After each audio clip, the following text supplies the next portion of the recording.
शुरुआत करते हैं बड़ी खबर के साथ।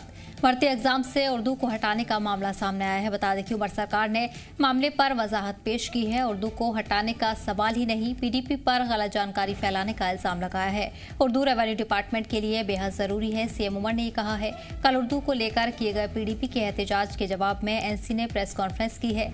उमर अब्दुल्ला की क़यादत वाली नेशनल कॉन्फ्रेंस हुकूमत ने साफ किया है कि उर्दू जबान को कभी भी रेवेन्यू डिपार्टमेंट की भर्ती एग्जाम या सिलेबस से बाहर नहीं किया जाएगा, जिससे लेकर सीएम उमर अब्दुल्ला के हुक्म पर प्रेस कॉन्फ्रेंस बुलाई गई, जिसमें सीएम एडवाइजर और डिप्टी सीएम सुरेंद्र चौधरी मौजूद रहे।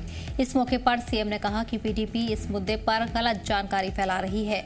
उन्होंने कहा कि रेवेन्यू डिपार्टमेंट ने न सिर्फ भर्ती नियमों पर सुझाव मांगे हैं, उर्दू को हटाने का कोई नोटिफिकेशन जारी नहीं किया गया है। वहीं नासिर असलम वानी ने कहा कि उर्दू रेवेन्यू डिपार्टमेंट के कामकाज के लिए बेहद अहम है, इसलिए इसे कभी खत्म नहीं किया जा सकता है। साथ ही उन्होंने पीडीपी पर बीजेपी के साथ मिलकर सरकार बनाने पर भी तंज किया और कहा कि अगर उस वक्त सलाह मानी जाती तो जम्मू कश्मीर का स्पेशल स्टेटस खत्म नहीं होता। वहीं डिप्टी सीएम सुरेंद्र चौधरी ने भी कहा कि मरकज से फंड लेना कोई गलत बात नहीं है, क्योंकि जम्मू कश्मीर भी मुल्क की तरक्की में हिस्सा डालता है।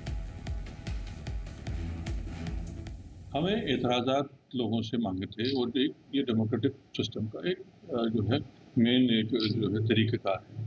उस एतराज़ात पे हमको बहुत उसका जो टाइम पीरियड था उसी दौरान बहुत एतराज़ात आए हैं और हमें खुद भी गवर्नमेंट को ये एहसास है कि यहाँ की जो लैंग्वेज है खासकर रेवेन्यू के हवाले से वो उर्दू है, उसको इससे दूर नहीं किया जा सकता, न सिलेबस में न रिक्रूटमेंट में।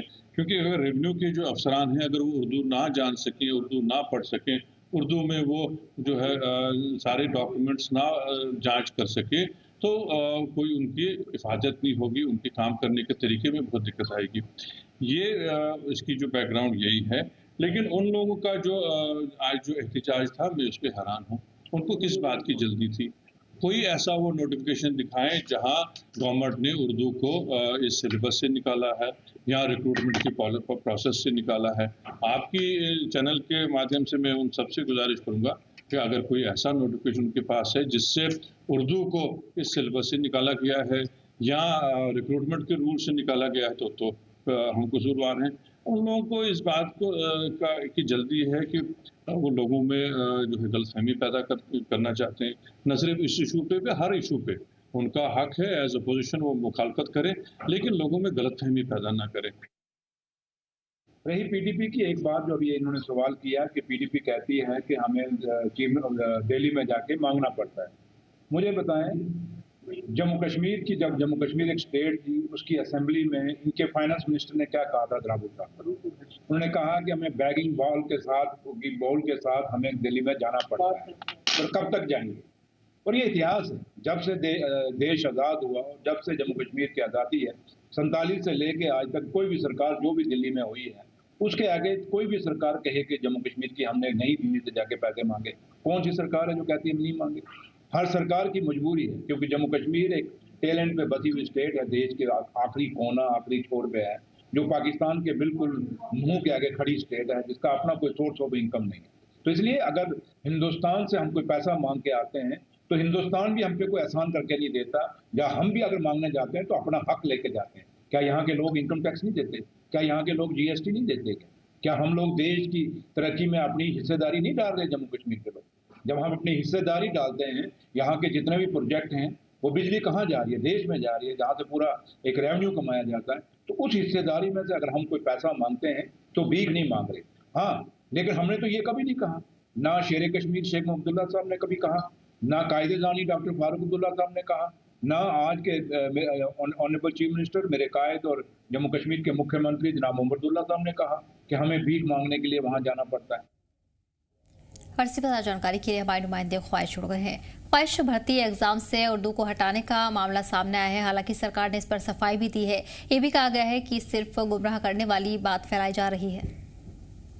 देखिए, जो एक कंफ्यूजन थी यहाँ पे, कह सकते हैं कि एक इस समय एक डिबेट चल रही थी लोगों के बीच में, खासतौर पे उन एस्पिरेंट्स के बीच में जो रेवेन्यू डिपार्टमेंट में नौकरी के लिए तैयारी कर रहे थे और खासतौर पर जिसमें इनका स्ट्रीम उर्दू था। तो उर्दू के हटाए जाने की इस तरह की बात जब सामने आई तो उसको लेकर काफी नाराजगी हुई और इसको लेकर काफी पॉलिटिकल कह सकते हैं कि स्टेटमेंट्स भी सामने आई अलग अलग पार्टियों की। तो ऐसे में नेशनल कॉन्फ्रेंस की तरफ से डिप्टी चीफ मिनिस्टर और चीफ मिनिस्टर के जो एडवाइजर नासिर असलम वो सामने आए। तो उन्होंने साफ तौर पर इस चीज को क्लियर किया और बात क्लैरिफाई भी किया किसी भी तरह से रेवेन्यू डिपार्टमेंट के इम्तिहानों में उर्दू लैंग्वेज को नहीं हटाया जाएगा। उर्दू एक प्रायर लैंग्वेज है जम्मू कश्मीर के लिए, तो ये हटेगी नहीं, ये रहेगी ही रहेगी। और जो मिस इन्फॉर्मेशन या फिर इस तरह का एक कह सकते हैं कि कंफ्यूजन क्रिएट करने की कोशिश कर रहे हैं, उन लोगों को भी एक उन्होंने सीधा संदेश देने की कोशिश की है। आपको बताऊँ एक लंबे वक्त से जबकि आप कह सकते हैं कि जम्मू कश्मीर की शुरुआत से ही उर्दू लैंग्वेज यहाँ पर मुख्यतः रही है, चाहे वो किसी भी सरकारी कामकाज हो, रेवेन्यू से रिलेटेड या फिर पैरेलल अगर आप पुलिस कंप्लेंट्स की बात करें या फिर पुलिस में दर्ज जो हम कह सकते हैं कि जो चार्जशीट होती हैं या फिर अन्य जो चीजें होती हैं उनको भी उर्दू में ही लिखा जाता है। तो ऐसे में इस चीज को लेकर जो कंफ्यूजन थी उसको दूर करने का काम डिप्टी चीफ मिनिस्टर और एडवाइजर ने किया है। साफ तौर पर इसके साथ ही साथ उन्होंने पीटीपी को भी कटघरे में लिया है और जिस तरह से पीटीपी ने नेशनल कॉन्फ्रेंस के ऊपर कई सारे इल्जाम लगाए हैं उस पर भी उन्होंने अपना जो स्पष्टीकरण दिया है। ओवरऑल उन तमाम एस्पिरेंट्स के लिए एक अच्छी खबर है क्योंकि उर्दू स्ट्रीम के थे और जिन्हें लग रहा था कि उर्दू हटने के बाद वो रेवेन्यू इम्तिहान कैसे देंगे, तब उनके लिए एक अच्छी खबर है कि रेवेन्यू के इम्तिहानों के लिए डिपार्टमेंट से उर्दू जो है लैंग्वेज वो रहने वाली है और वो उसमें आगे इम्तिहान दे सकते हैं। जी ख्वाहिश साथ ये भी जानना चाहेंगे पीडीपी की अगर बात करें इस मामले पर, पीडीपी की तरफ से क्या कुछ इल्जाम लगाए गए थे भर्ती एग्जाम को लेकर, क्योंकि उसके बाद ही सीएम एडवाइजर की तरफ से इस बात को साफ किया गया है, साथ ही साथ डिप्टी सीएम ने भी इस बात को साफ किया है। मैं आपको बता रहा हूँ बिल्कुल ये जो अगर आप इस समय की बात करें तो जो बड़ा जनाधार नेशनल कॉन्फ्रेंस का है वो कश्मीर डिवीजन में है, वही पीटीपी का भी मुख्य सियासी जो एक आप कह सकते पृष्ठभूमि है वो कश्मीर डिवीजन की है। तो ऐसे में उर्दू लैंग्वेज हो या फिर कश्मीर के अन्य जो भी मुद्दे हैं उस पर सबसे पहले जो है पीटीपी का ही काम रहता है कि वो नेशनल कॉन्फ्रेंस काउंटर करने के लिए सामने आती है। तो ऐसे में इस बार जब इम्तिहान को लेकर जब पीटीपी द्वारा जो है वो नेशनल कॉन्फ्रेंस में जो सवाल आगे गए तो उसके बाद कहीं ना कहीं नेशनल कॉन्फ्रेंस के ऊपर काफी दबाव बना और जब चीजें क्लियर नहीं हो पाई तो उसके बाद डिप्टी चीफ मिनिस्टर और जो एडवाइजर है वो सामने आए। साथ ही साथ पीटीपी ने और कई सारे एलिगेशन लगाए, चाहे वो फंड्स लाने की बात हो दिल्ली से या फिर दिल्ली के साथ एक सॉफ्ट कॉर्नर हो चीफ मिनिस्टर का, उसके ऊपर अलग अलग तरीके से तंज जो है पीडीपी करती है। लेकिन साफ तौर पर नेशनल कॉन्फ्रेंस ये भी क्लियर करने की बात की कि केंद्र के साथ मिलकर ही जम्मू कश्मीर सरकार चल सकती है, क्योंकि जम्मू कश्मीर एक यूनिट टेरिटरी है और मोरोवर जितना भी बड़ा रेवेन्यू जितना भी बड़ा फंड है वो दिल्ली से ही जो है वो आता है। इसके बाद जम्मू कश्मीर में अलग अलग स्कीम्स में या फिर अलग अलग कार्यों में उन पैसे का उपयोग होता है। तो किसी भी तरह से कोई इस तरह की बात नहीं फैलाई जाए कि कोई इस तरह से कि भीख मांगने के लिए नेशनल कॉन्फ्रेंस के जो चीफ मिनिस्टर है वो जाते हैं, ऐसा कुछ नहीं है।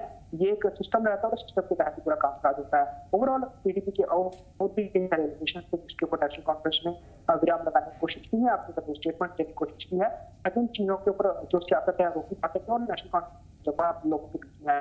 तो उसको देखते हुए एक इंपॉर्टेंट आप कह सकते हैं विषय को लेकर यहाँ पर ये लोग सामने आए थे और एक बड़ी असमंजस जो उर्दू लैंग्वेज को लेकर वो दूर करने का काम नेशनल कॉन्फ्रेंस की तरफ से किया गया। जी बिल्कुल ठीक है ख्वाहिश, तमाम जानकारी के लिए बहुत बहुत शुक्रिया, बढ़ेंगे आगे।